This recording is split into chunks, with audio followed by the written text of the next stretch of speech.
Sembra essere oramai questione di ore. Il presidente della società Girgenti Acque, Marco Campione, potrebbe dimettersi da un momento all'altro dall'incarico e mettere in vendita le sue azioni, che sono maggioritarie. Il tutto arriva dopo l'interdittiva antimafia della prefettura di Agrigento a firma del prefetto Dario Caputo, che blocca qualsivoglia movimento alla società.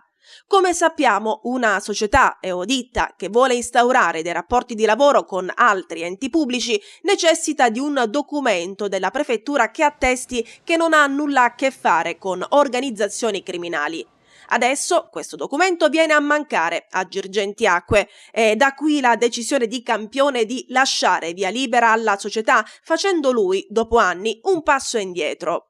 La decisione ufficiale sembrerebbe però essere rimandata di qualche ora. Nel pomeriggio, infatti, un incontro del consiglio direttivo della società per analizzare la situazione e adottare i relativi provvedimenti. È quindi probabile l'eventuale dimissione di Campione e la decisione di ricorrere al TAR per ottenere una sospensiva del provvedimento firmato dal prefetto Caputo.